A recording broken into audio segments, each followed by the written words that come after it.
Good afternoon, Mr. Gus. Yes, sir. Good afternoon. Tell me a little bit what you do now. What you do for a living? Farming. Farming. Yeah, farming. Vegetable, cassava, mixture, Right. And the last time I checked, you were doing some calendar. Yeah. And that was going very, very well. Yeah, indeed. And I think they did some selling of that in the town area. Yes, Santa Cruz. Yeah. Excellent. But what I want to talk to you about today is what are your thoughts about farming in our constituency here, North East St.Elizabeth, Elam, Braze River? What are some of the challenges that say farmers facing in the area? Well, the challenges are great, To be honest with you, overall, I think the farming is not structured properly. That is why you have so many of the challenge, because when you come on to farming, it's like the farmer is almost guaranteed to lose. You understand? So my time drought, so my time too much water, so my time goods perish, sometimes trusting you don't get paid. So the challenges are great, Right. Great. So what you're seeing is a lack of leadership. Yeah, and lack of vision.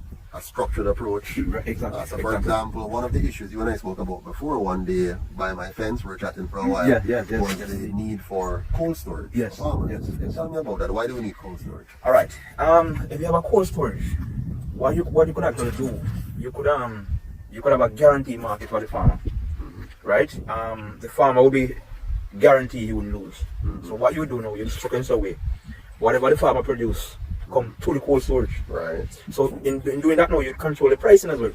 Okay, you don't have to sell it right away. Exactly, because what you find, sometimes you see tomato come down to $20 a pound. $20 a pound, you can't buy back seed, you can't buy back fertilizer, you can't buy. If you have a cold storage, you will sit down with the farmer. The first time you will sit down with the farmer, and you will say to the farmer, listen, how much what's your true cost of production, right? And you will work it out. He would know exactly how much to sell it at, to make a profit, right? Whatever he produces, he knows he have a guaranteed market. It goes to the cold storage. Right.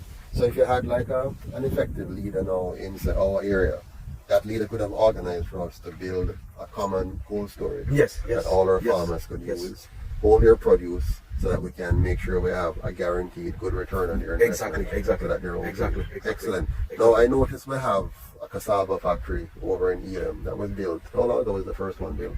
About 4 years now? I think this morning, I don't know. Yeah, 4 or 5 years. I think it will be about. But it's sitting there not being utilized. Right. What is your knowledge of that? I'm not sure, to be honest with you, I'm not sure, but I guess, I know they were processing flour. Cassava flour, right? I know they were doing bread at one point, and then all of a sudden everything was stopped. And again,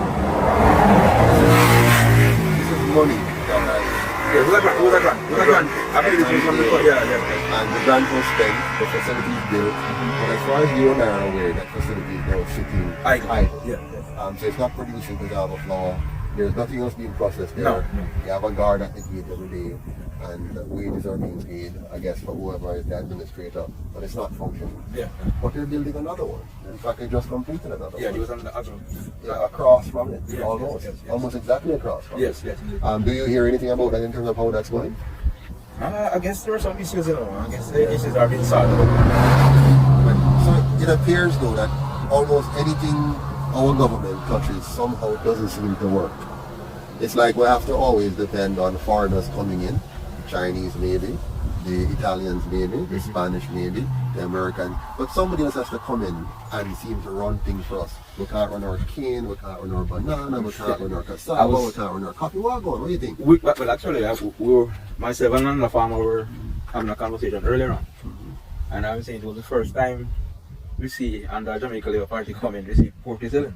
Pork? Yes. Pork is selling? Yeah, the pigs are selling. Okay. And the reason for that, where they were importing the pig from, the Dominican Republic, there was some disease. So they had to cut the importation. My goodness. So if it wasn't for the disease, the pork farmer would be suffering. Yeah. So we only benefit when the rest of the world can't produce. Exactly. My goodness. But I think overall, because remember, a small person can't do importation. It has to be a person with large capital. Yes. So what you find now, the government is quicker to allow that because somebody benefits out of it. One of the things they do is they have what is called an international reserves, where they take our money and build up a large cash reserves of foreign exchange, and then they use that to support the importers, the big importers. So they're always keeping a large stock of cash, of foreign exchange, to support importers. If they didn't do that, then the importers would not get the benefit of fixed exchange costs to support their profitability. And the port farmers and the small farmers like would be more in demand. And then you would be exporting more and getting bigger. So you'll go from a small farmer to a mid-sized farmer to a large farmer. The cooperatives will work better. You'd have more corporations coming together, amassing more land and creating greater output. One of the goals of the UIC is to make Jamaica the organic food capital of the world. What do you think about that? Well, the way the price of fertilizer is right now,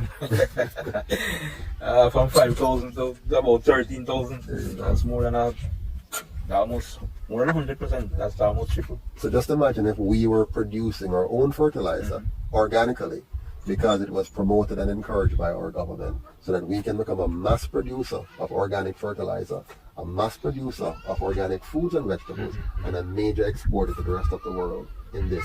That would give Jamaicans, farmers first of all would have a higher income, Jamaicans overall would have greater jobs, and our economy would expand even faster. What do you think about that? Yeah, that's excellent, because that's my plan, isn't it?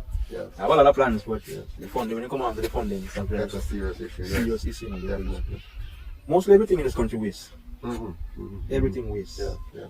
And everything, once it comes from the earth, it can go back to the earth. Absolutely. You just imagine all the cow dung, all the pig dung, all the goat, all the stuff. Manure. And so guys, I really appreciate the time. Yes, and keep up the good work as a farmer. I know that it's very difficult from time to time, but you're one of those who have stuck with it all these years. Well, I tell people I didn't choose farming. Farming chose you. Mother was a farmer, father was a farmer. So there you go, and you stick with it. Get the food bread. Well, keep it up, and I can guarantee you with the UIC government, farmers will again become a very important factor in the Jamaican economy. Looking forward to it. Yes, man. Respect. Yes, man. All right. Please share or repost this video to help us overcome the media blockage. That wouldn't be a world for me.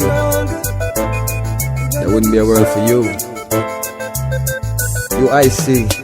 Tell them we're gonna be stronger. Together we can make it right. Our purpose is a better Jamaica for you and I. Gonna be stronger together.